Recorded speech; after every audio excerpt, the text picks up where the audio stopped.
Saludos, muy buenas tardes, bienvenidos a Málaga TV. Ya saben, como cada lunes, cita con la actualidad a tiempo para debatir 1 hora y media en directo para tratar distintos temas de actualidad con nuestros contertulios. Así que vamos a conocer los temas previstos en el siguiente sumario y enseguida paso a saludarlos.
Pues ya lo han visto, la actualidad del coronavirus, como siempre, la farola declarada recientemente bien de interés cultural, la continuidad del alcalde, don Francisco de la Torre, o también, por ejemplo, las declaraciones del ministro Garzón, son algunos de los temas esta tarde que vamos a debatir con los siguientes colaboradores. Voy a empezar hoy por aquella esquina a saludar. Antonio Videra, bienvenido, muy buenas tardes. Buenas tardes y encantado de estar aquí en esta nueva etapa de este año. Rosa Galindo, bienvenida también y gracias por acompañarnos una semana más. Buenas tardes y gracias a vosotros, y aprovecho y le envío un feliz año a todas y todos los espectadores. Es verdad que es el primer programa del año que tengo con vosotros. Y Antonio González, muchas gracias también a ti por acompañarnos. Pues encantado de estar aquí este 2022 en la tertulia de Málaga TV en PTV.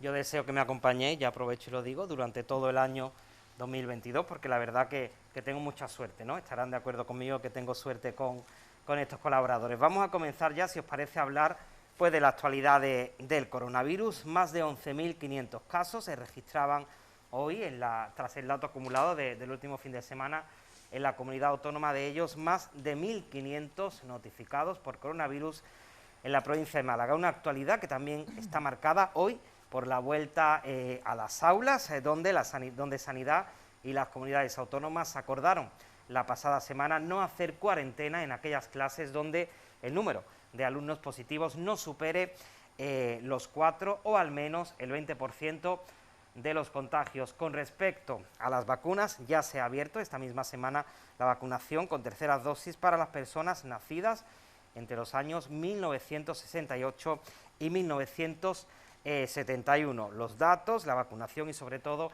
la actualidad del coronavirus marcada por la vuelta a las aulas. Antonio González, empezamos por ti primero, si te parece, a valorar esos datos, sobre todo también teniendo en cuenta pues que ha pasado la Navidad y quizá ese aumento de contagios pues pueda ser o no debido a la celebración de estas fiestas. Antonio, adelante. Sí, David, es evidente que las fiestas navideñas están pasando factura en esta plena vorágine de la sexta ola de la COVID-19. Tú ya apuntabas el número de contagios de este fin de semana en la provincia de Málaga y podemos también informar a los telespectadores de que en el fin de semana la provincia de Málaga ha contado desgraciadamente con una muerte. Tenemos 336 hospitalizados, de los cuales 54 se encuentran en la unidad de cuidados intensivos. Con respecto a la vacunación, ya la primera dosis en la provincia de Málaga ha sido inoculada por el 82% de la población, la pauta completa casi el 79%, y lo que es más novedoso, que ya la tercera dosis ha llegado al 24% de la población residente en Málaga.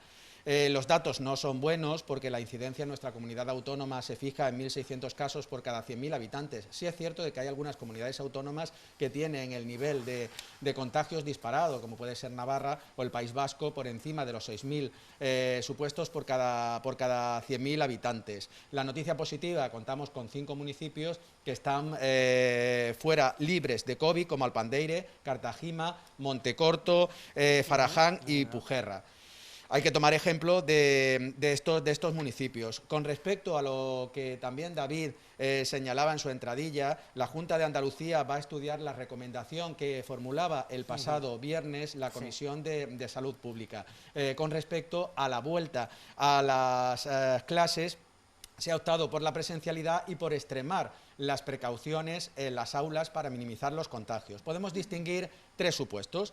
Los niños, los alumnos y alumnas de la ESO y de bachillerato, es decir, mayores de 12 años, se actuará como cualquier caso de contagio comunitario y, por lo tanto, se procederá al aislamiento de la persona, del alumno o de la alumna contagiado. ¿Qué ocurre con los alumnos y con las alumnas de primaria? De 5 a 11 años. También lo apuntaba David.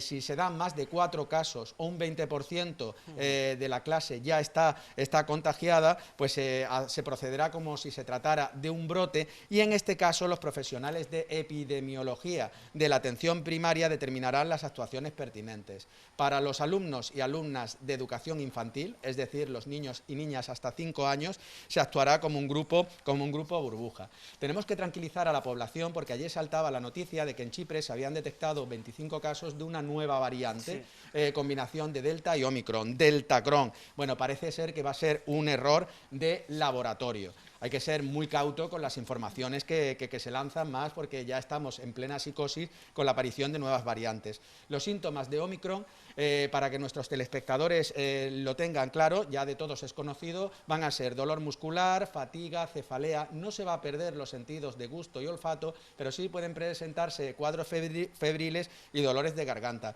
Los laboratorios ya han anunciado que en 150 días podrían contar con una vacuna específica frente a esta variante de la COVID-19, Omicron, y que fuera más efectiva también contra la proteína de este nuevo virus. La variante Omicron, por lo tanto, es más contagiosa, pero también menos letal, porque con el nivel de contagios que tenemos actualmente, esto hubiese sido impensable en olas anteriores, el número de fallecidos que estaríamos sumando, ¿no? Por lo tanto, la vacunación está claro que es efectiva para reducir la mortalidad por la COVID-19, por esta nueva variante. Y las medidas, siempre hay que recordarlas: mantener el distanciamiento social, portar mascarillas homologadas, no olvidarnos de ventilar las dependencias y, por supuesto, vacunarnos. Y en este punto, y ya termino, quiero poner énfasis en la importancia de la vacunación global. Hay países, muchos de ellos del tercer mundo, donde no se llega al 10% de la población vacunada.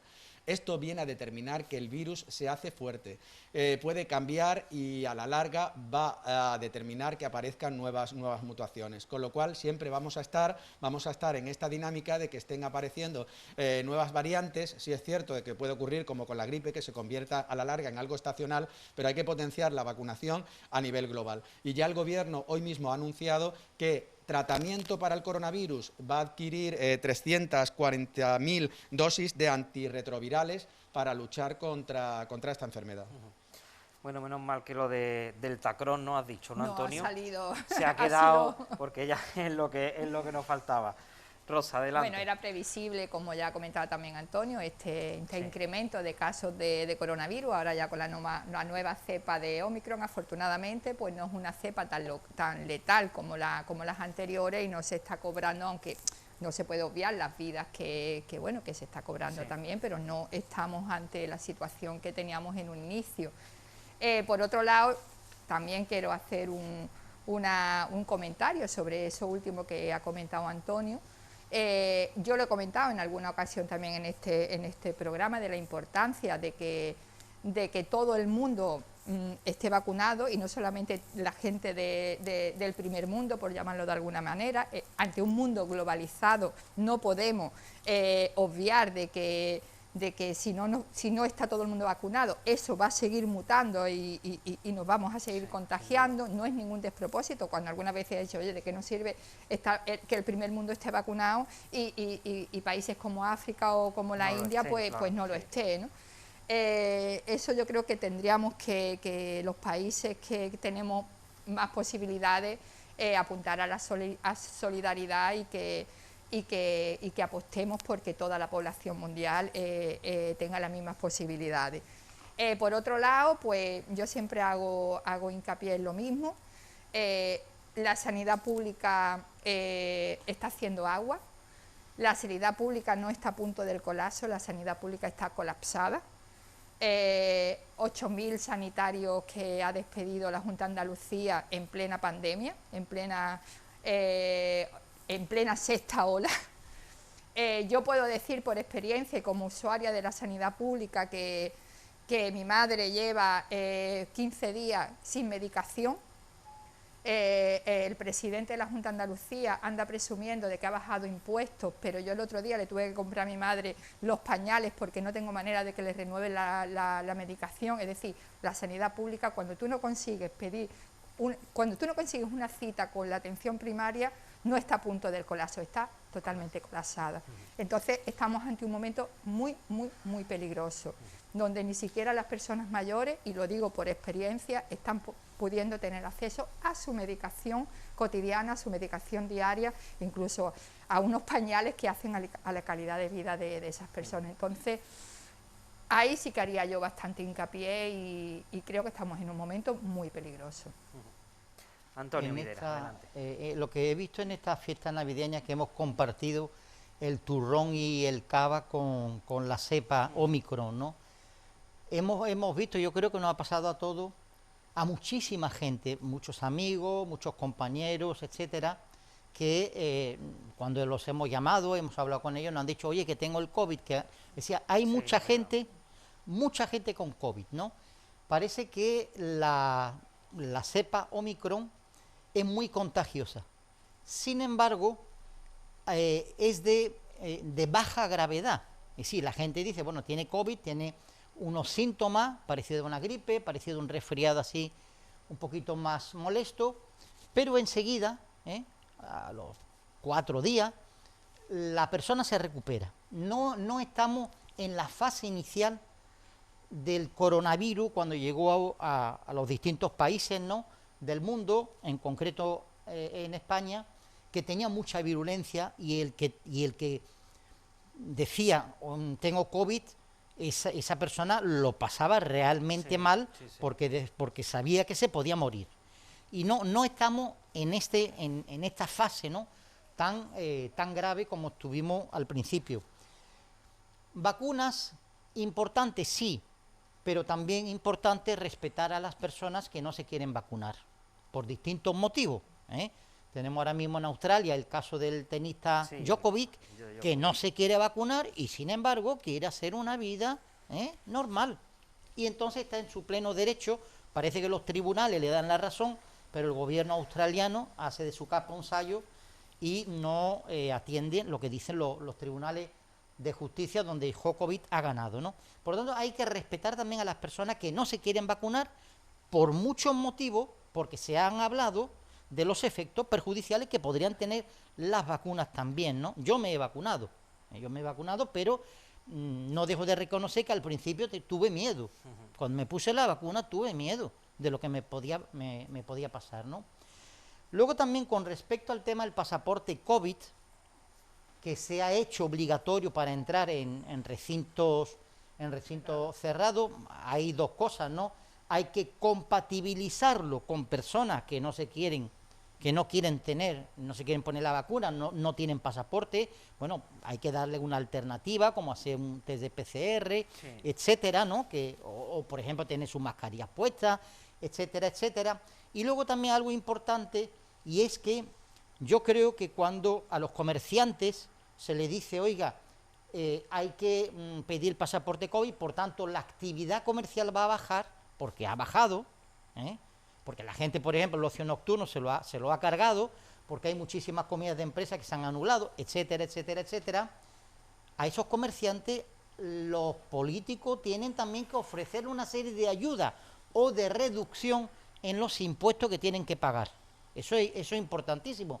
Lo que uno no puede decretar es una serie de medidas y no haber una contraprestación para la persona que va a sufrir esas medidas. Lo que también estoy completamente de acuerdo con Rosa, y es que evidentemente en determinados momentos del año donde hay una epidemia de gripe, por ejemplo, o una epidemia con el coronavirus, con la cepa Omicron, hay cierto colapso, evidentemente, en la sanidad, que hay que suplir por todos los medios, ¿no? Poner, por ejemplo, no solamente más médicos, más enfermeros, sino también más administrativos,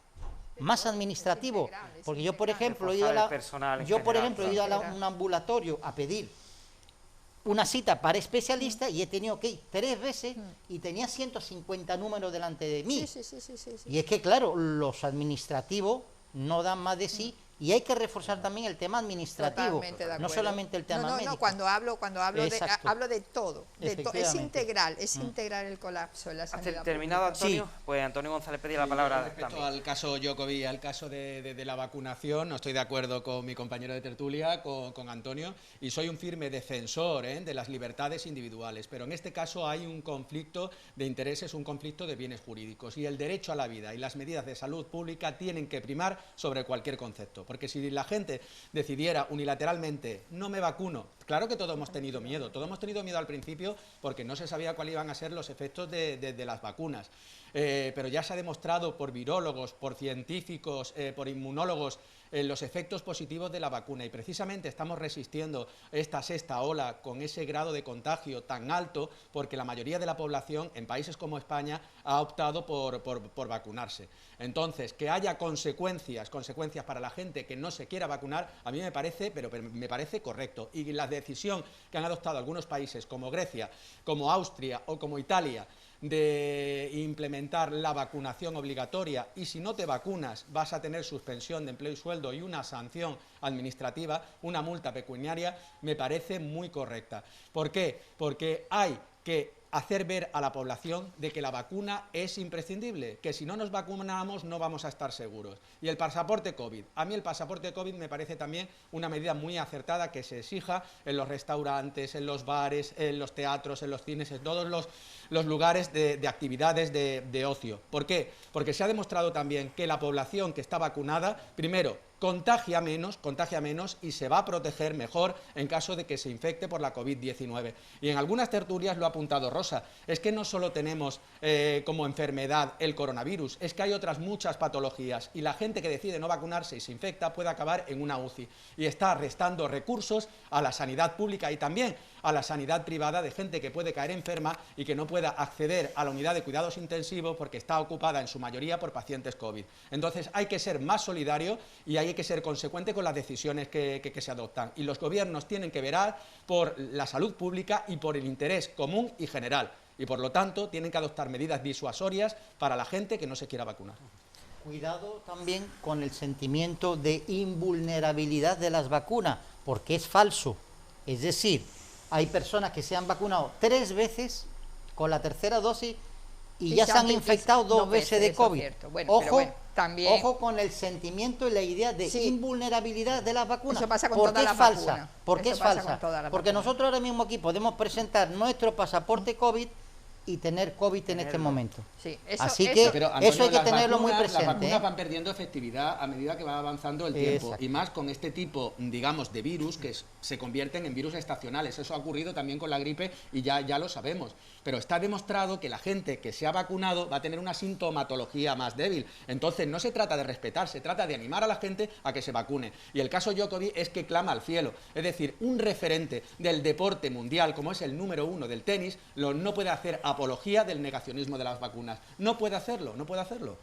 No, yo ahí, Rosa, una llamada que tenemos esperando, por hacer un apunte, yo creo que la gente en general estamos bastante confundidos. Como todo, el pasaporte COVID tendrá efectividad siempre y cuando vaya acompañado también de otras medidas. Porque si yo salgo de mi casa y cojo un autobús público, cojo el transporte público para llegar a mi trabajo todos los días, y el transporte público completa el aforo y voy cara a cara con una persona porque está hasta los topes, y después me bajo en calle Lario a ver las luces y estoy ante una marabunta de gente, pero luego a la hora de entrar a un bar me piden el pasaporte COVID, pues la verdad, como poco te confunde. Y yo no estoy en desacuerdo con eso, pero al menos si ponemos una medida para paliar en los contagios, que sea una medida que vaya acompañada también de otras medidas. Eso es lo que yo digo. Y creo que la gente ahí está muy confundida. Y como todo, pues se arregla y se soluciona cuando todas las medidas vayan acompañando una tras otra y sea una cosa integral. Es como yo lo veo. Vamos a atender a la llamada. Hola, buenas tardes. Hola, buenas tardes. Buenas tardes. Buenas tardes. ¿Cuál es su nombre? Sí. Conchita. Buenas tardes. Conchita, apunta por aquí Rosa. Es Conchita, ¿verdad? Sí, sí, sí. Ay, me conocéis ya. Ay, madre que mía. no. Pues, Un día me Conchita, quisiera pasar por otra, pero no voy a poder porque ustedes me conocen ya. No creo, Conchita, lo va a tener Conchita. difícil. Sí, lo llevo difícil, lo tengo difícil. Lo tiene díganos, difícil. Conchita, ¿qué nos quiere decir? Bueno, lo primero que quiero deciros, Sí. aunque sea esto... Conchita, Conchita, un momento. Dígame. El volumen de la televisión, bájelo, por favor. Está bajado. Está Sí, bajado. Pues está muy entonces, bajado, pues sí. estupendo. Pues venga, pues entonces continúe. Bueno, lo primero que quiero darle la razón a este señor mirando yo para el frente, mi derecha. Antonio González. Antonio, señor Antonio, le quiero... mire, no le voy a dar las felicidades porque la verdad, esto es ya lo que tenemos encima para felicidades, me parece a mí que es poco. Bueno, pero le quiero dar la razón porque este señor lo que está diciendo es la pura verdad. El que no se quiera vacunar, que se vaya al Monte Coronado. Lo que no se vaya a Calle Lario, si yo paso para hacer una compra, o paso por el parque, o paso por el muelle, o paso por donde me dé la gana, que venga un señor que no lleve mascarilla y que me contagie a mí, que yo voy todo el día asfixiada también, como todo el mundo, porque tengo 84 años de cumplir, y yo no me la quito, porque tengo yo que aguantar. Pasa como a este señor que ha venido, el jugador este de tenis o lo que sea. Este señor que haga la protesta en su país, y que no venga a molestar a un país que no es suyo. Y ya está. Si no quiere llevar mascarilla y a él le dicen, pues mire usted, le tenían que decir, mire usted, pues usted no puede jugar aquí. Y usted se va a su país. Lo siento en el alma, porque esto hay que respetar a todo el mundo, porque esto es una enfermedad muy mala. Esto no es un pitorreo que tenemos nosotros en España. Esto es un pitorreo que hay, que es mundial, y tenemos que respetarnos uno a otro, y si no la cosa va a quedarse. Así de claro. Y yo, francamente, me quiero morir cuando llegue mi hora, pero no porque me infecte nadie, Claro ni yo que no. infecte a nadie tampoco, creo. O sea, bueno, pues ahora voy a pasar a otra cosa, Venga, que esto ya me tiene a mí. Venga, rápidamente, Conchita. Esto Venga. de la plaza, ahora se me ha ido el nombre. Bueno, está enfrente, cuando viene usted del mercado, el edificio de que están haciendo, se me ha ido la plaza, madre mía. Que están haciendo Arriola, un ¿no? edificio, Arriola. han hecho ahí abajo El parece hotel, casa. el hotel de Moneo, ¿no? Donde Sí. estaba la Ah, el Mundial. hotel Sí, de qué Moneo, vergüenza. Arriola. Sí. La Plaza Arriola, como apuntaba La Antonio. Plaza sí. Riola, sí, pero Sí. es la plaza, a eso le llaman un nombre que se me ha ido. Y qué cosa más fea, pero bueno, ¿cómo se permite que se haga ese hotel ahí tapando los pisos de al lado, los de atrás, los del otro lado? ¿Pero esto qué es? ¿Aquí qué pasa? ¿Que es la ley del más grande? No, la ley del tailón. Aquí la ley del más grande, porque tiene más dinero. Bueno, eso hace ya mucho tiempo que está la ley, está aquí en este país, por desgracia, pero bueno, eso es feísimo. Y le voy a decir una cosa, señor alcalde, ya me voy a referir a él. Señor alcalde, no haga usted y me tape usted la farola tan bonita que yo he vivido en Calle Maestranza, por favor. Se lo pido, por favor, que me quedan 4 telediarios. No me tape usted esa cosa tan bonita que es mi farola, por favor, porque usted quiera nada más que darle dinero a los ricos, a que ganen más y que cada vez sean más ricos. Ya está bien. No abusen ustedes tanto del poderío. Y le voy a decir una cosa. Una última cosa, Conchita, la última, por favor. última, pero Venga. lo voy a decir muy bien para que me escuchen bien. Eso es, venga. Esta señora, quiero que me escuche bien lo que le voy a decir, porque le voy a dar la razón a uno de su partido. Sí, usted me escúcheme bien. Sí, Mire yo lo usted, escucho. el señor Sánchez, la política no es querer hacer a veces lo que nos sale a nosotros de las narices. Así no va la política. Yo tengo muchos años, he visto muchos políticos, ya por desgracia, por suerte. Estos señores que critican tanto a Sánchez, ¿ustedes qué puñeta había hecho en España los fascistas que ha visto gobernando una pila de años? Nada más que robar y llevarse lo que no es vuestro. Como el sinvergüenza este que estaba en el partido de Valencia, que coge Menda y dice que está muriéndose, lo echan de la cárcel. Escuche usted bien el tema, que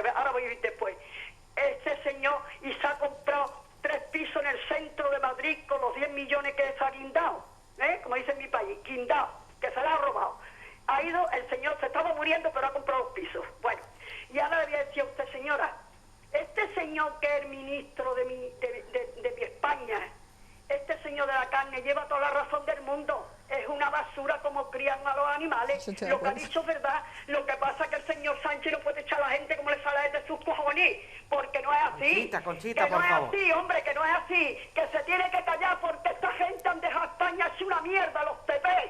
Todo esto viene del PP, que ha pasado la mano a uno que era su amigo, el otro que era su primo, el otro que era su tío. Se acabó Yo como un filete hoy es una mierda de basura. Conchita, ya se acabó. Está bien. Pues mire Conchita, usted, si Conchita, quieren estos por señores favor. de la ganadería venía a buscarme, que venga, que se lo voy a decir yo a ellos, pero a su cara.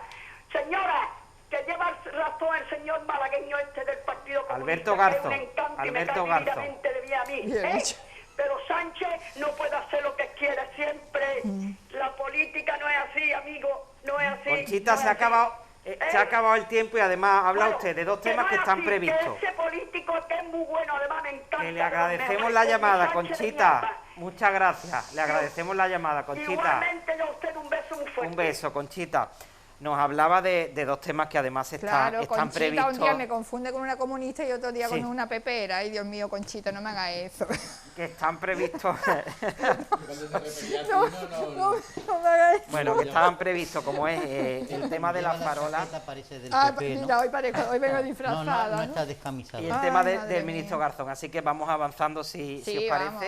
El siguiente asunto, bueno, ya lo hemos hablado, lo que Sí. pasa que ahora, pues los últimos acontecimientos suponen una vuelta de tuerca más. Me refiero a la farola, y es que el Ministerio de Cultura pues la ha declarado bien de interés cultural. Esto conlleva pues una serie de aspectos, entre no solamente proteger el edificio, sino también, por ejemplo, El paisaje. pues proteger el paisaje, proteger el entorno, lo que en principio podría impedir la construcción del Hotel Rascacielos. El Ayuntamiento y el puerto ya han reaccionado y han anunciado que van a recurrir esta decisión. No sé qué os parece, como decía, esta nueva vuelta de tuerca. Rosa. Pues yo estoy súper contenta con la noticia de que hayan declarado BIC a la farola. Cabe recordar que yo creo que ha sido el proyecto donde la ciudadanía ha presentado más alegaciones.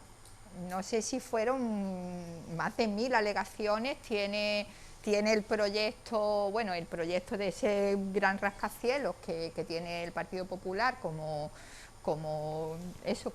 la joya de la corona del turismo en el puerto de Málaga. Se ganó más de 1000 alegaciones y se desoyeron absolutamente todas. Una tras una de las alegaciones se echaron por tierra. Evidentemente, yo estaba en el ayuntamiento cuando esto estaba en auge, lo apoyamos y lo seguimos apoyando ahora desde fuera del ayuntamiento, desde el espacio donde estoy participando ahora, desde Verdes Eco, seguimos apoyando de que esa farola siga tan preciosa como está, sigamos disfrutando de ella tal cual está. Y para nosotros y para mí personalmente, solamente el impacto medioambiental que supondría ese rascacielos en el puerto, ya no habría más nada que decir, no habría más nada que hablar. Y yo espero de que ese rascacielos jamás lo podamos ver al lado de la farola, y espero con todas de que podamos seguir disfrutando de nuestra farola para toda la vida, ¿no? Y del paisaje que conlleva todo el entorno de la bahía. Además que no es necesario un hotel, y aunque fuese necesario un hotel de esas características, hay otros lugares de Málaga que no tienen por qué ponerse ahí, vamos. Antonio. Sí, yo empezaría por hacer un comentario, ¿no?, sobre la llamada de nuestra amable Sí. Conchita, ¿no?, cuando dice que el ministro Garzón es un encanto, ¿no? Yo creo que es todo lo contrario. Yo creo que el ministro Garzón es un desencanto. Es una verdadera pena que en España tengamos un ministro que pone como referente, como modelo ideal a personajes, a dictadores criminales de Latinoamérica como Fidel Castro, Hugo Chávez, Nicolás Maduro, que ponga como modelo a la Unión Soviética o a Cuba, ¿no?, o a Venezuela, ¿no?, donde están muriendo miles de personas, donde han muerto miles de personas y muchísimos represaliados están presos, ¿no?, presos políticos, ¿no?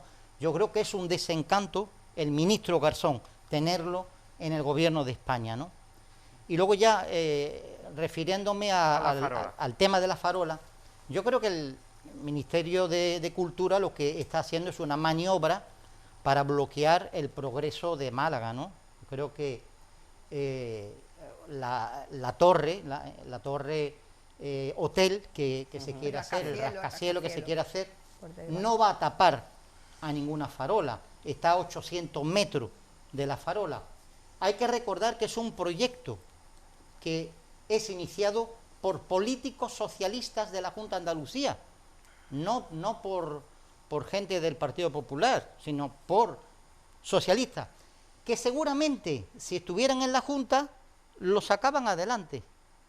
Pero el tema es que como las administraciones de la Junta de Andalucía y del Gobierno central son de distinto color político, hay un intento de bloquear, y más que de bloquear, de ralentizar los políticos a ver si llegan los otros a gobernar, y entonces se hace, ¿no?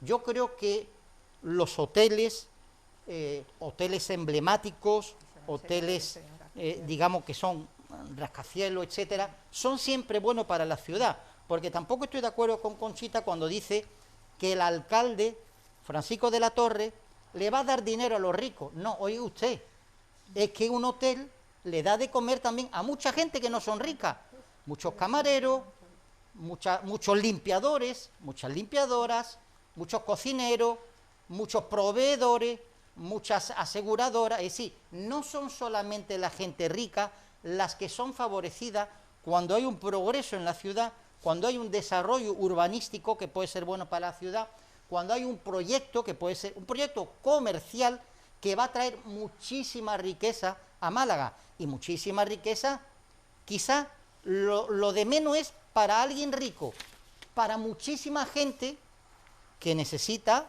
trabajar y que van a ver incrementado, digamos, sus ganancias por tener posibilidad de trabajar en esos proyectos que son buenos para la ciudad.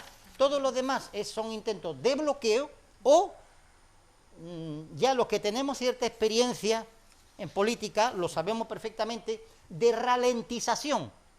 A ver si hay un cambio de color político y entonces los proyectos se hacen. Hay gente que sin cambio de color político hemos estado de acuerdo y hemos mantenido nuestro criterio, pero bueno, ahora cuando escuchemos a Antonio ya Antonio después... en su primer turno y después Rosa, si quiere tomar la palabra de nuevo. Antonio, adelante. Sí, es un asunto bastante controvertido. La declaración como bien de interés cultural de la farola de Málaga supone que se le va a otorgar una protección especial, en el sentido de que se rechazaría la construcción de cualquier edificación en el entorno visual de este monumento emblemático. ¿Por qué? Porque se considera que tiene un valor histórico, artístico y técnico. Es más, tengo aquí apuntado que la farola, según la Real Academia de la Historia, posee un carácter emblemático en su función y arquitectura en el marco urbano de la ciudad de Málaga desde hace ya más de 200 años. Parece que el alcalde Paco de la Torre es bastante optimista, porque yo lo he oído en Onda Cero esta semana y dice que no ve incompatible la declaración de la farola como BIC, como bien de interés cultural, con la construcción de este rascacielos de más de 116 metros de altura, que albergará, como ha dicho Antonio, un hotel de lujo, luego instalaciones también culturales y de ocio, que es cierto que va a generar mucho empleo para la ciudad de Málaga. Pero bueno... Sí, bueno, habrá que ver luego también el tipo de empleo, que no sea empleo precario, ¿no? Yo como sindicalista siempre voy a apostar por contratos indefinidos. Pero sí es cierto de que ese proyecto de construcción de rascacielos tiene que tener en cuenta el impacto medioambiental que puede tener en la zona del puerto. Entonces, eso sí tiene que valorarse y analizarse de una manera muy minuciosa. Y ahora vemos qué ocurre con el tema de la farola, porque sí puede poner en jaque la construcción finalmente de ese rascacielos en la zona del puerto, ¿no? Rosa. Bueno, yo sí, ahí para empezar, estamos ante un proyecto que, como bien decía Antonio, el mismo Partido Socialista, y eso lo viví también personalmente, no en todo momento ha estado en contra de ese rascacielos del puerto.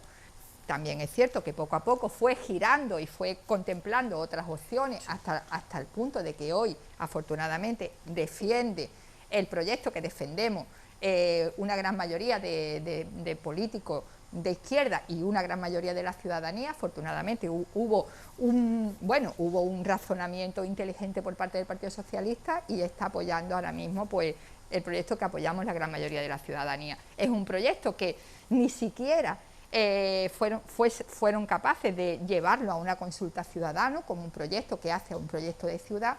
Por otro lado, recordar que Málaga no es Nueva York, es decir, nosotros en Málaga no tenemos cultura de rascacielos y además no nos gustan los rascacielos. Málaga, el paisaje de Málaga es totalmente distinto al paisaje de Nueva York. Si yo quiero rascacielos, pues yo me iré a ciudades donde tengan esa cultura de rascacielos. Y luego el argumento de que genera trabajo, madre del amor hermoso, ¿qué tipo de trabajo está generando el turismo en Málaga?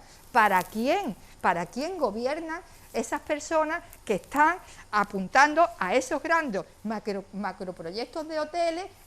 ¿Quién se mete el dinero en los bolsillos? Porque hablemos con las Kelly, hablemos con los camareros, que cuánto cobran la hora. Eso es mentira, directamente mentira. Desafortunadamente no hay un trabajo digno dentro de la hostelería. Y luego, por otro lado, y para mí, y lo vuelvo a repetir, lo más importante de todo es que hoy por hoy, en el centro de cualquier debate debería de estar la emergencia climática.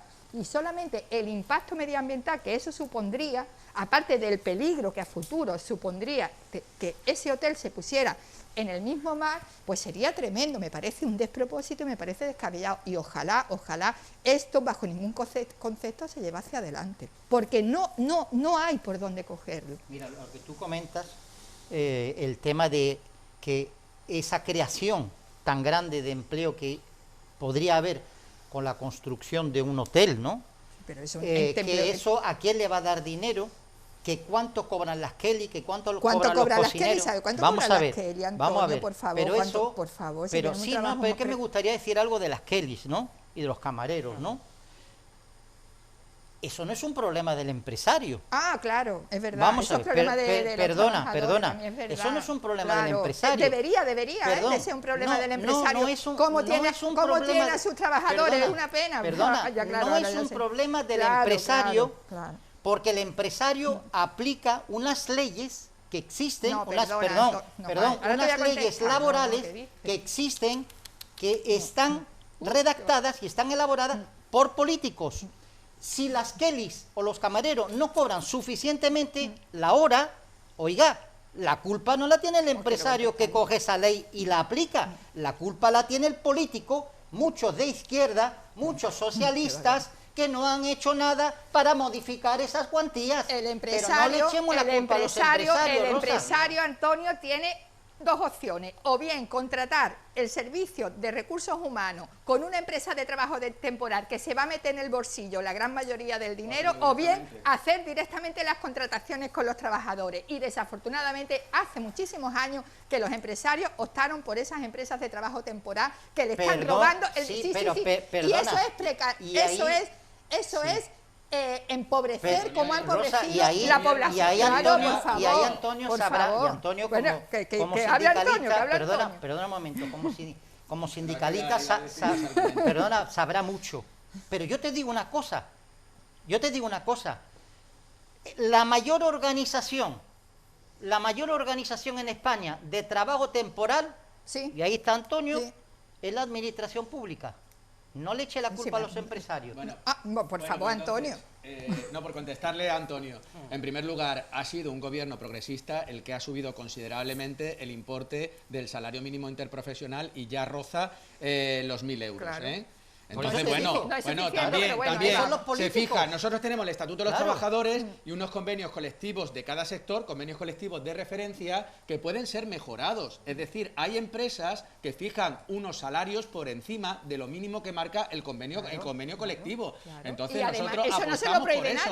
Si el trabajador está contento y tiene unas condiciones laborales que son muy aceptables, lógicamente va a estar muy involucrado con la actividad de la empresa y con los objetivos de la misma. Eso hay que tenerlo tenerlo en cuenta. Lo que no se puede optar es por precarizar el empleo. Y precisamente la reforma laboral va a apostar por ese carácter indefinido en los contratos de trabajo, para que la gente tenga derecho a una estabilidad laboral y que pueda rehacer su vida, meterse en una hipoteca, comprar un coche con cierta solvencia económica. A futuro como cualquier y no con ese tipo de contratos temporales que teníamos hasta ahora, que no le permitía a la gente tener esos objetivos de futuro, como está diciendo Rosa, ¿no? Cuando se habla de contratos temporales, imagínate imagínate totalmente de acuerdo contigo. Si imagínate yo no estoy defendiendo a la los administración telespectadores que nos están aspecto. viendo, que son médicos que están encadenando 300 contratos al año. Imagínate esto. Pero Antonio, o los interinos que han llevado 10, 15 y 20 años de interino. Si yo lo he vivido en la institución. Pero si es que yo te voy a dar la razón ahí. Si es que no te la voy a quitar.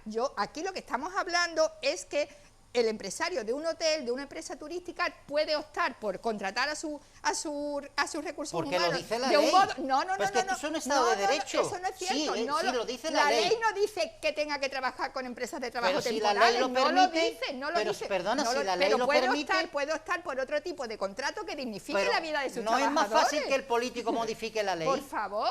Antonio, tienes razón en una cosa. Es decir, la administración está incumpliendo, pero todo. La administración local, autonómica, todas. Administración General del Estado... 15 años y 20 años de interino se tiran muchos trabajadores. Administraciones Totalmente controladas de acuerdo. por partidos de distintos signos. Ya ves tú la Diputación, lo que tenía sistemáticamente, y te lo voy a decir, el artículo 10 del Estatuto Básico del Empleado Público. Los interinos no pueden estar más de 3 años. Claro, y se tiran 15 y 20 años. Efectivamente. Y algunos se jubilan. La Unión como Europea interinos. ha dado un tirón de orejas al gobierno español y a la administración española por abusar de la temporalidad en el empleo público y por incumplir su propia normativa. Sí, eso no Ellos determinó un acuerdo para los procesos de estabilización de desempleo temporal. Y recientemente tenemos una ley que yo tengo mis reservas sobre ella para atajar la temporalidad en la administración pública. Es decir, se están adoptando medidas porque lo que no es de recibo es que la administración incumpla su propia normativa. Totalmente. Y eso ha ocurrido con gobiernos del PSOE, con gobiernos del PP, con el gobierno central, en las corporaciones locales y en las administraciones autonómicas. Antonio, yo he vivido procesos de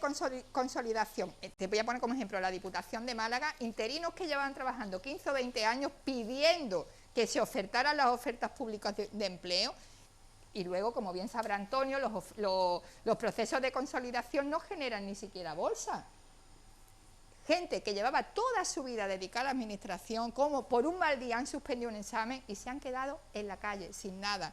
Gente con 60 años, con 55 años, yo sé de lo que dice, yo eso no lo voy a defender, si Antonio bien lo ha dicho. Pero estarás de acuerdo conmigo que lo otro no es defendible por ninguna parte. Volviendo un poco a la declaración de bien interés cultural de la farola, el que la farola, ese monumento, tenga carácter emblemático, que lo tiene, claro, no puede ser un obstáculo para el progreso de la ciudad cuando se respete y se regule adecuadamente el impacto medioambiental de otros edificios que están a 800 metros.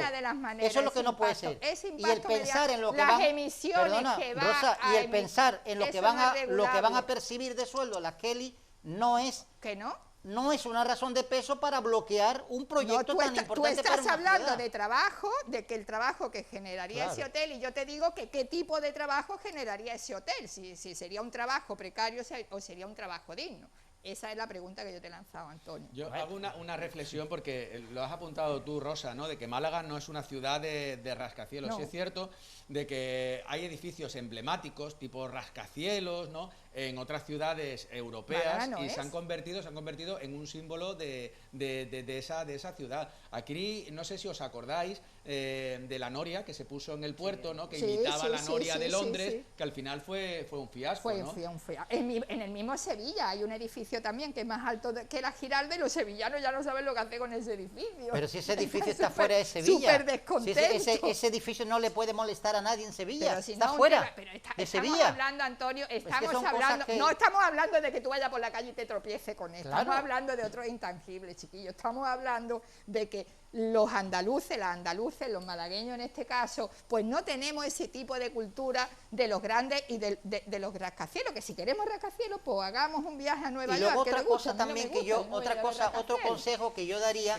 es que en el puerto, sea un rascacielos o sea otra cosa, algo más hay que hacer, porque para mí el desarrollo del puerto es totalmente insuficiente. Algo más hay que hacer. Ahí estoy de acuerdo. El desarrollo del puerto como puerto es totalmente insuficiente. Como estáis de acuerdo, lo vamos a dejar, lo vamos a dejar en el acuerdo. Vamos a hablar como puerto. a continuación del ministro Garzón, ya que también Conchita lo ponía sobre la mesa, pero antes una pequeñita pausa para la publicidad y estamos de vuelta enseguida.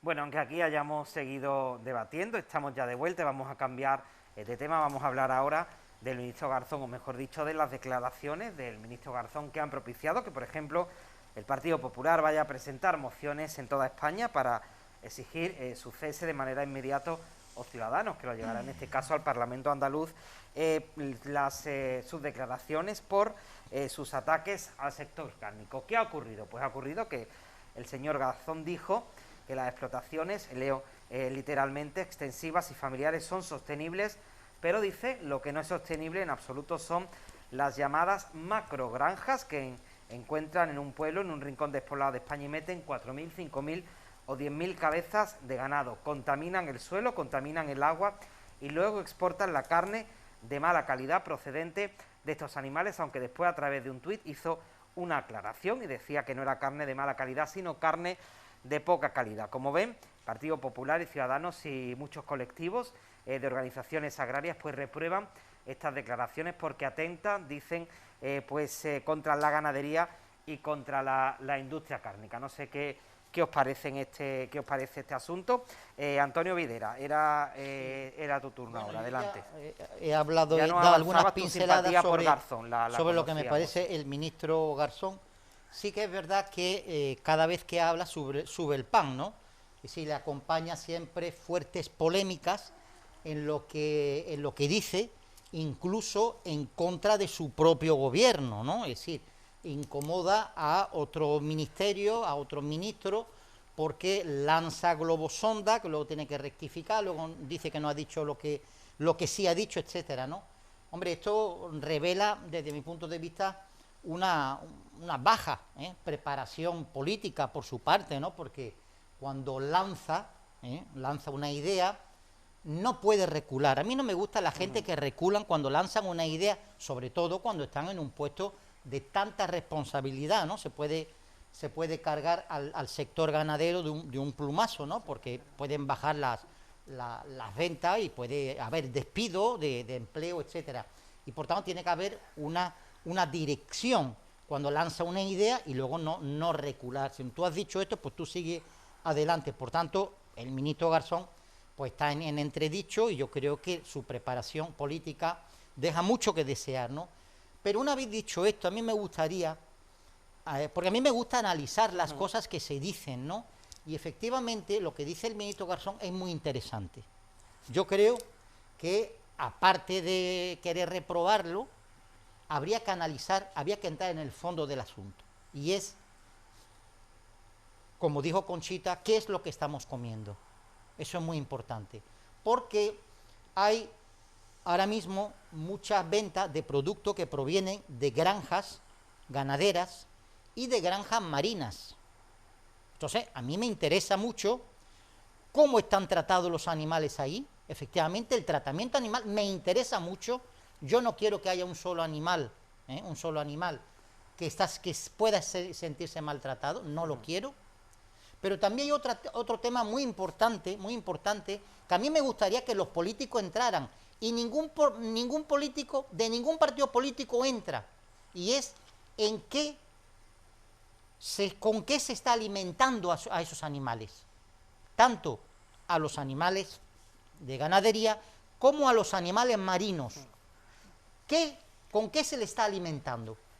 Porque ya hemos tenido un problema de enfermedad que fue la enfermedad de las vacas locas, sí, que es porque se le estaba dando una mala alimentación a los animales que luego se transmitió al ser humano y hubo la encefalopatía tan grave, sí, que deterioró la salud e incluso hizo que personas fallecieran, ¿no? Entonces a mí me interesa mucho entrar en el fondo del asunto.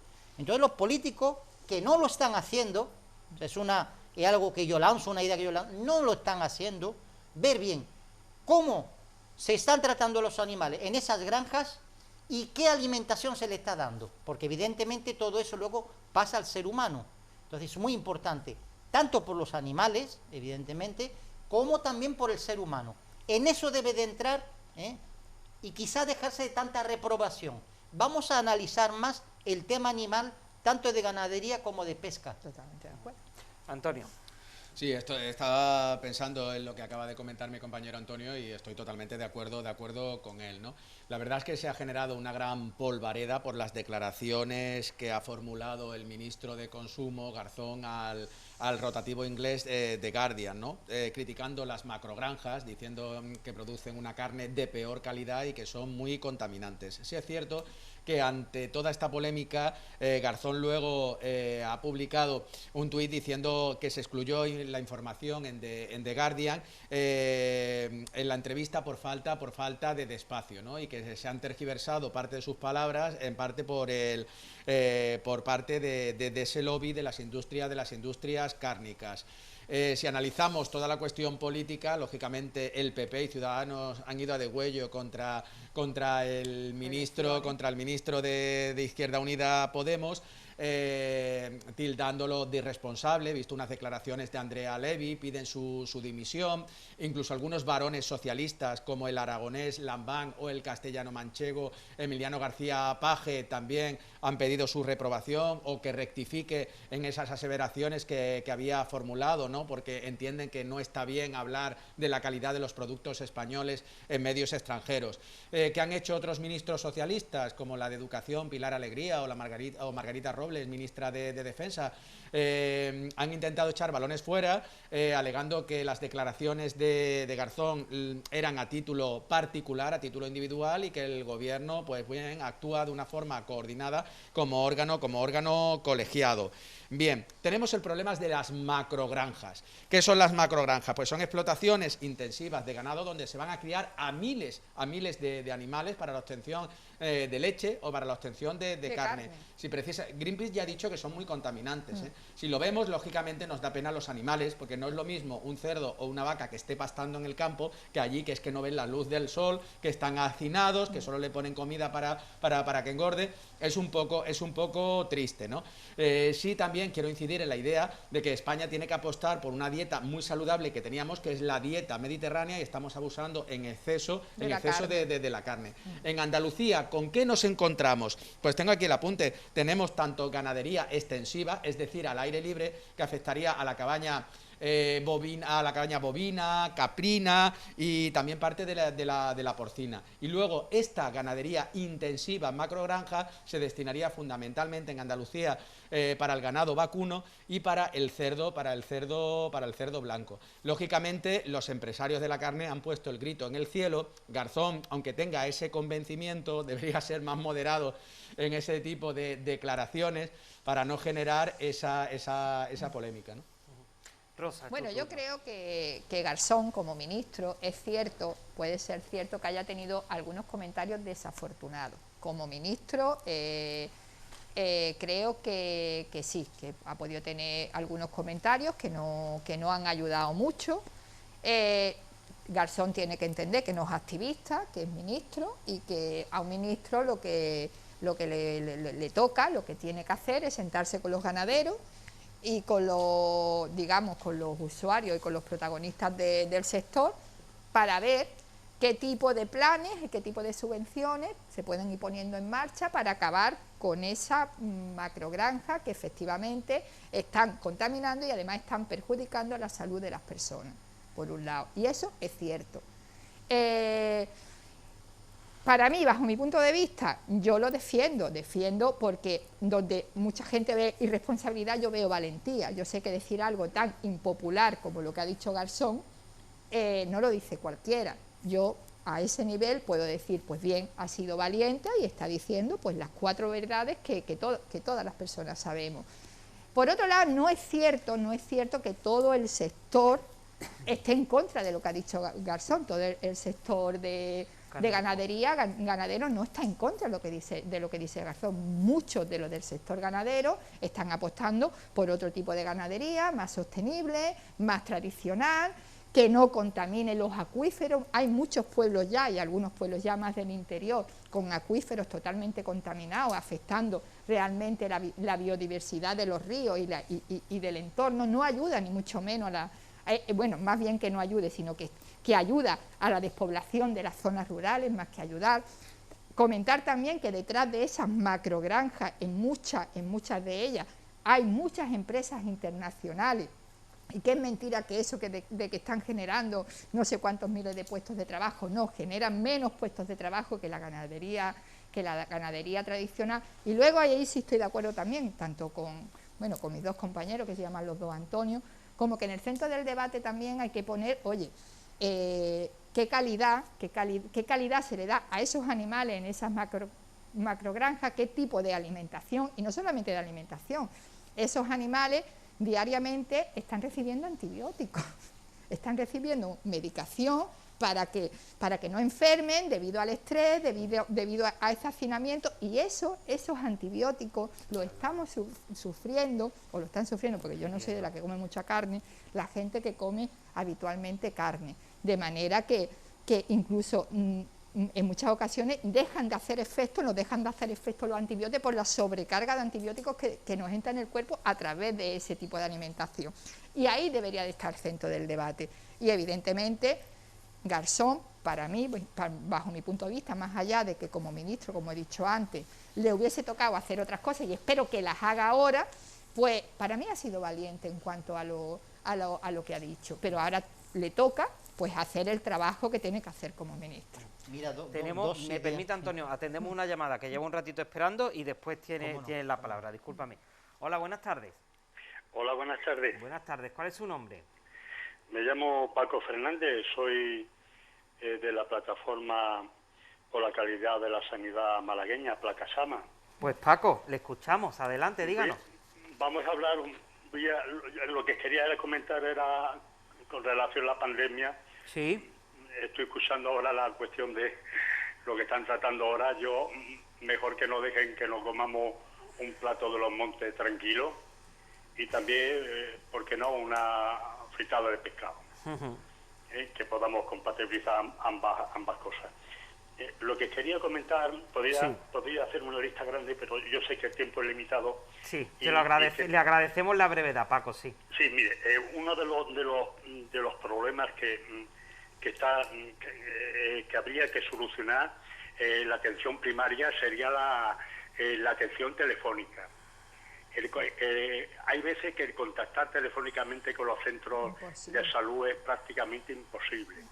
Se puede tardar las personas horas, e incluso una mañana, una tarde, y al final tienen que acudir personalmente al ambulatorio, allí guardar una cola, y a veces llega que cuando le toca el turno, pues con un simple gesto o cualquier comentario, pues las personas terminan pues explotando. Sí. Y yo creo que se tendría que reforzar la atención telefónica de los ambulatorios, porque es, como le comentaba, casi imposible contactar con ellos.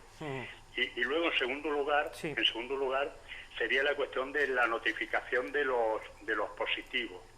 La Junta de Andalucía actualmente tiene una aplicación de Salud Responde, donde ahí se puede comunicar los positivos. Pero claro, hay mucha gente que no tiene acceso a las redes sociales o que no saben manejarlas.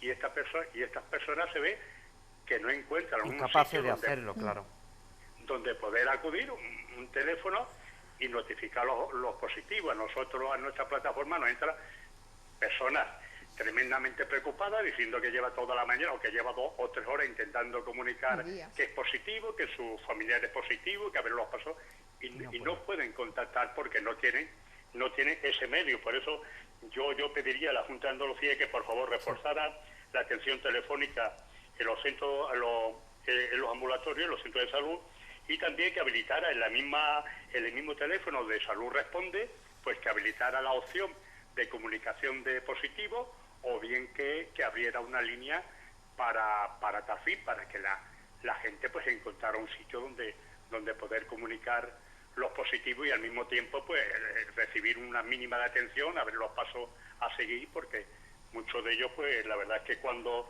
se lo dan pues están bastante preocupados. Y eso era todo. Pues Paco, agradecemos muchísimo su llamada, porque además es un testimonio pues que agradecemos, como le digo, importante como presidente de esa plataforma. Encantado de saludarle, Paco, muchísimas gracias por llamarnos. Muchísimas gracias a vosotros. Buenas tardes, Paco. Bueno, Sí, si queréis... Quería recoger un par de ideas que habéis hablado sobre el tema, ¿no?, del análisis que hay que hacer sobre el tratamiento animal, el tratamiento de la macrogranja, etcétera, ¿no?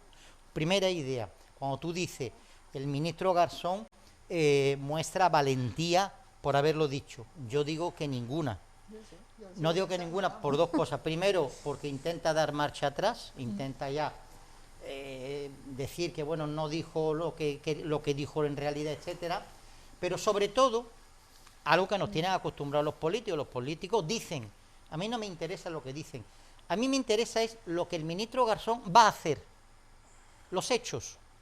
Eso sí que me demostraría que el ministro Garzón es valiente. Si hace algo para mejorar todo lo que tú has dicho, ¿no?, de los acuíferos, del tratamiento animal, de la alimentación que yo he dicho de los animales, etcétera. Eso sí me parecería valiente, ¿no? Y luego lo segundo también, un poco relacionado con lo que ya hemos estado hablando de los empresarios del hotel, ¿no? La macrogranja, tú dices que muchas veces hay intereses de empresas multinacionales. Sí, evidentemente. No, son dueñas sí, muchas empresas. No, evidente, pero pueden ser multinacionales o una empresa de coín. No, ese no es el tema. Que intereses empresariales sean, entre comillas, piratas, es hasta cierto punto normal. Lo que no es normal es que no haya una vigilancia de las administraciones públicas y, por tanto, de los partidos políticos sobre esa actividad. Eso es lo que a mí me da miedo. A mí no me da miedo las empresas multinacionales. Lo que me da miedo son los funcionarios de las administraciones públicas y los políticos que no controlan a esas empresas multinacionales. Eso sí que me da miedo, porque si tú vigilas, las empresas multinacionales están acotadas en su acción empresarial. Si tú no vigilas, muchas veces por corrupción administrativa y por corrupción política, ahí está el problema. No en el empresario, sino en los políticos que se están llevando el dinero que esos empresarios le dan por detrás. No, si yo ahí, bueno, con la corrupción que haya detrás de todo eso, no te la voy a negar. Vamos, no seré yo la que me ponga a defender eso, mucho cuidado. Estoy totalmente de acuerdo de que hace falta un seguimiento exhaustivo de ese tipo de actividades y realmente no lo hay. Pero con respecto a lo que me has dicho sobre el ministro Garzón, posiblemente el muchacho se haya deshecho de algunas palabras que ha dicho, no te digo que no, y yo he sido la primera crítica en ese aspecto, pensando de que como ministro le toca hacer otras cosas y que además espero que la haga, pero poner en el centro del debate lo que Garzón ha puesto, para mí es un gesto de valentía que no todo el mundo lo hace, Antonio, porque sin ir más lejos, vamos a extrapolar el tema de la ganadería con los tropicales de aquí de la Axarquía. Te aseguro que poner en el centro del debate el problema que estamos teniendo con los tropicales de la Axarquía no lo pone fácil ningún político. ¿Por qué? Porque son votos, obviamente. Entonces, ahora mismo Garzón pone en el centro del debate un tema muy importante. ¿Y qué le ha pasado? ¿Qué le ha pasado? Pues que el PP, Ciudadanos y el resto de los partidos lo están utilizando como arma arrojadiza en un momento además que estamos a puerta de unas elecciones. En febrero hay unas elecciones, porque que Garzón ponga en el centro del debate esa cuestión y se estén echando encima. Y hoy escucho yo a Inés Arrimadas diciendo que el tema de la contaminación no tiene importancia. Madre del amor hermoso, ¿cómo que no tiene importancia el tema de la contaminación ante la emergencia climática que estamos viviendo? Entonces, está claro los intereses que hay detrás de lo que está pasando, y si se le está dando más bola, no precisamente por un comentario que haya hecho Garzón, sino por todo lo que se está aprovechando sobre ese comentario, y ahí estaremos de acuerdo. Bueno, que yo he tomado nota de lo que decía Paco del tema de la atención telefónica y de eso, notificar Paco, los totalmente casos, de acuerdo, que y me yo, parece de verdad, interesante, el debate ha continuado totalmente, por el tema de... lo quería referir. Yo a Paco creo que lo conozco de algo, y creo además que estoy totalmente, lo conozco, por lo menos en las redes nos tenemos el uno al otro, y estoy totalmente de acuerdo, y además le agradezco ese trabajo que hace continuamente por la defensa de la sanidad pública, obviamente. Hecho, nosotros desde UGT hemos solicitado una reorganización de la atención primaria, porque está a día de hoy totalmente colapsada. Hemos vuelto a las colas maratonianas en los centros de salud, simplemente para notificar casos de COVID, o para recibir esas indicaciones de mucha gente que puede ser asintomático o teniendo una sintomatología leve, pero que no pueden acceder a su médico de familia que dé las indicaciones y el tratamiento oportuno para pasar la enfermedad en casa, ¿no?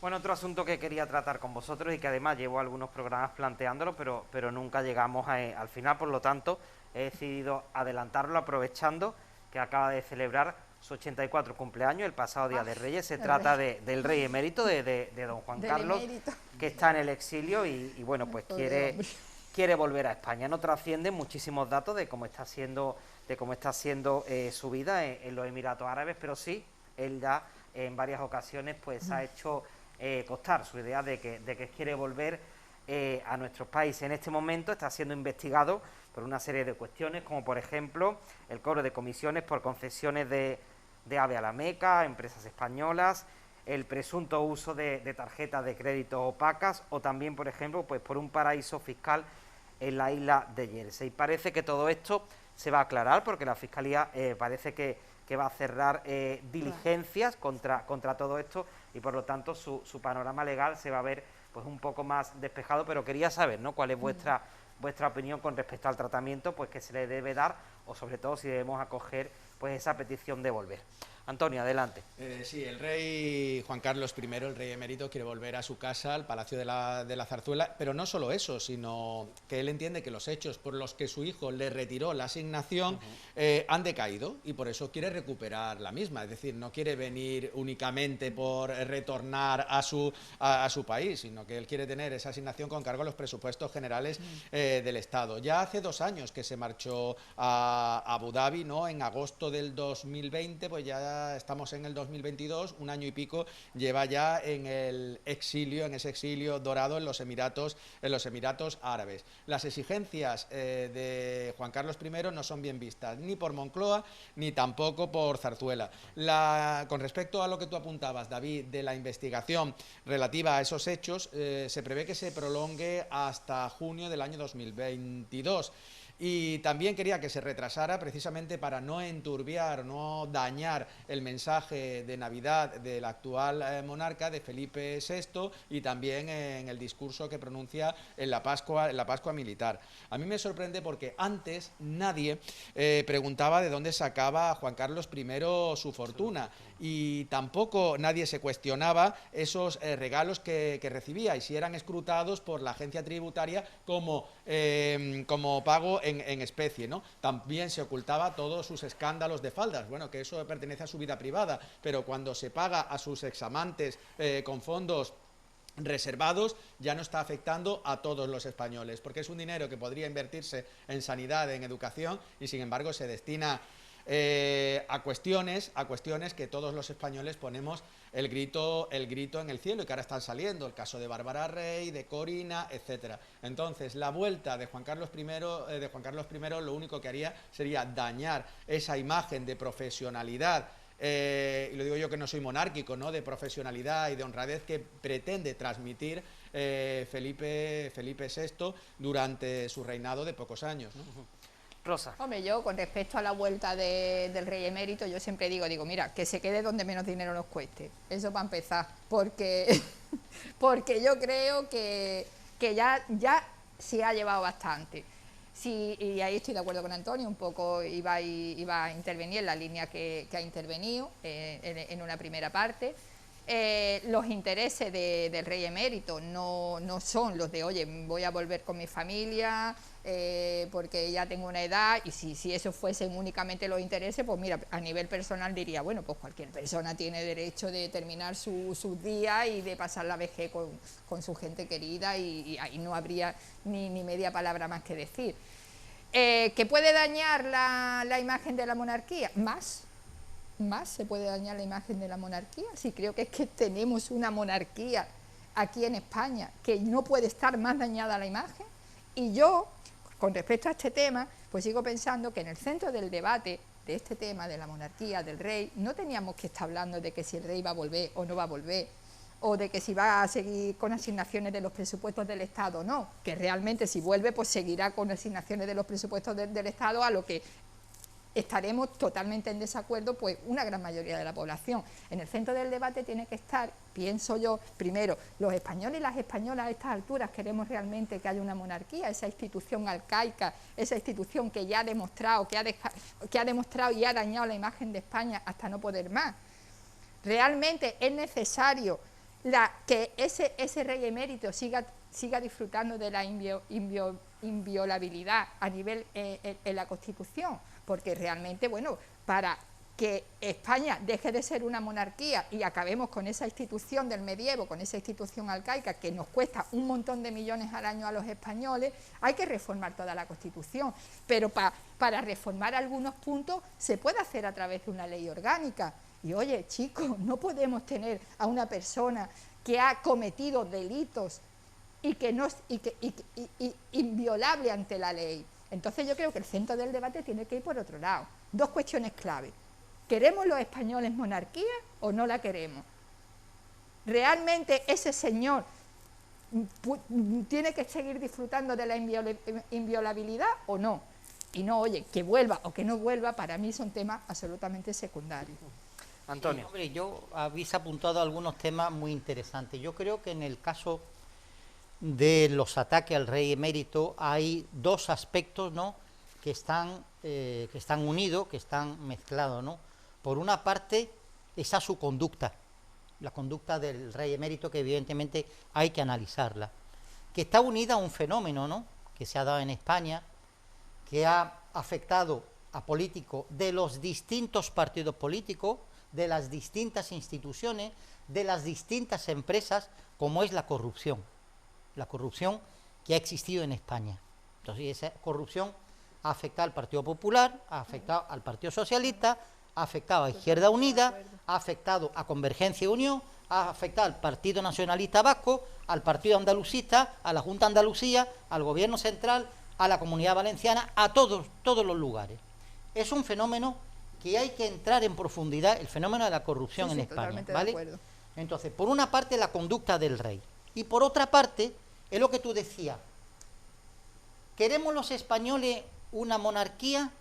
Yo la reformularía, esa pregunta interesante que tú haces, de otra manera. ¿Necesitamos los españoles a una monarquía en España?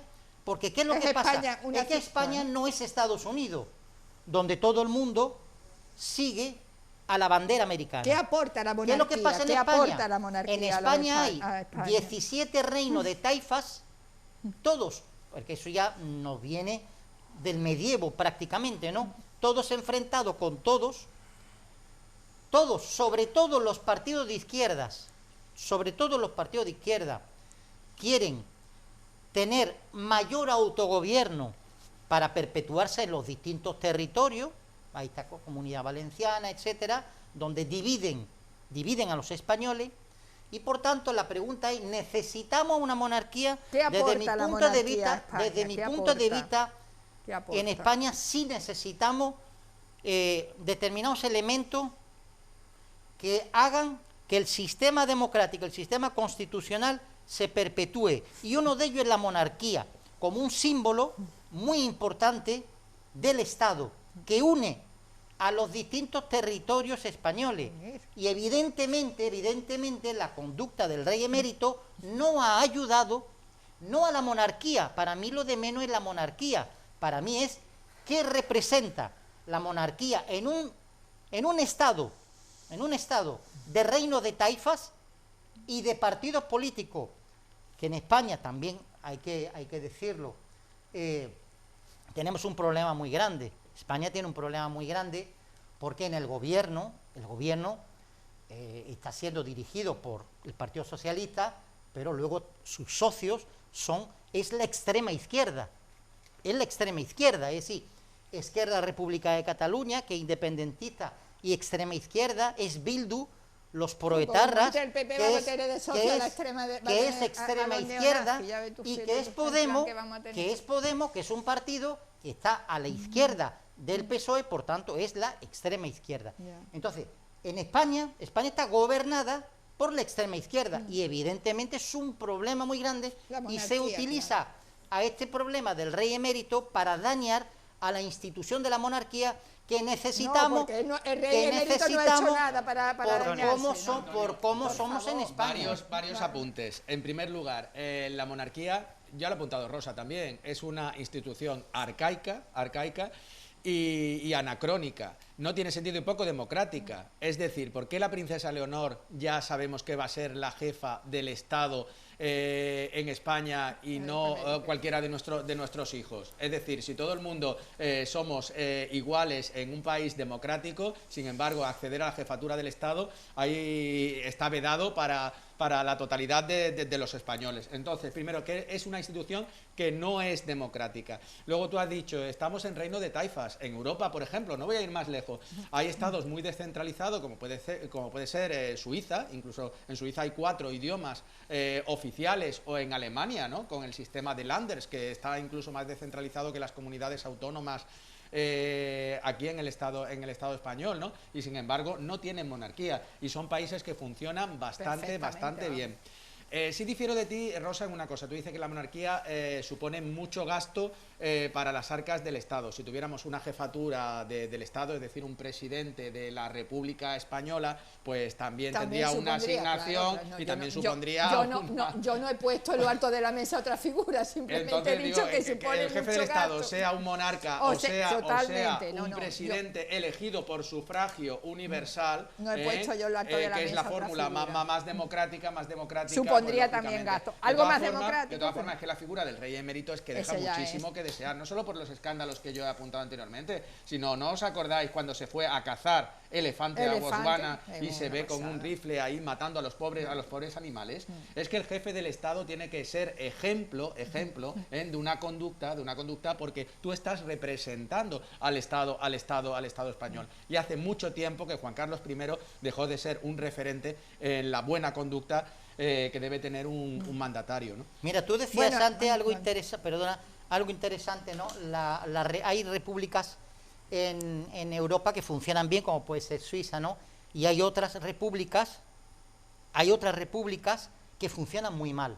Por ejemplo, Cuba, por ejemplo, Venezuela, por ejemplo, la Unión, perdona. Yo te voy a poner yo Bélgica, que es una monarquía y hay 2 comunidades que intentan separarse, pero como son los balones y los flamencos. Efectivamente, pero te quiero decir que ser una república, ser una república no significa absolutamente nada. Es decir, una república puede ser tan dictatorial o más que Franco, aunque en España se defiende dictaduras latinoamericanas criminales como Venezuela o Cuba, y sin embargo también tenemos monarquías absolutas como la de Arabia Saudí, y luego otra idea, siempre se ha jactado de mantener una excelente relación con sus hermanos saudíes.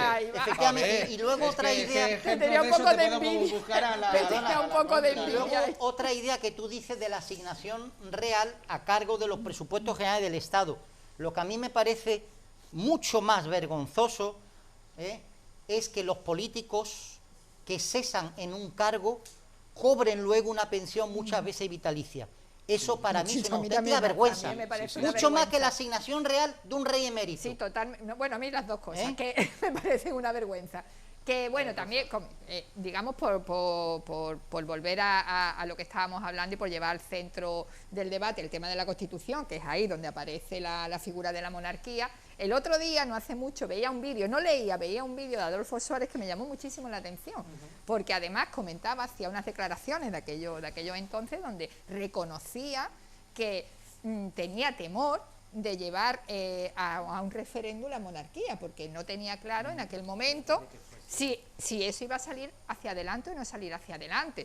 Con respecto a la figura republicana, a un jefe de Estado republicano, no lo he mencionado porque en verdad ni siquiera estaba pensando en eso. Yo lo que realmente creo que a las alturas que estamos, y no creo francamente de que sea el momento oportuno, pero más pronto que tarde, tendremos que planteando una constituyente y tendremos que plantearnos el tener una constitución que realmente represente a la realidad que estamos viviendo en nuestro país. En la Segunda Guerra Mundial... Eso es lo que yo creo que nos tocaría como generación, y sería solidario también por parte de este momento histórico, de que las personas de ahora, los jóvenes de ahora, podamos aportar a una nueva constitución, porque estamos ante otra realidad.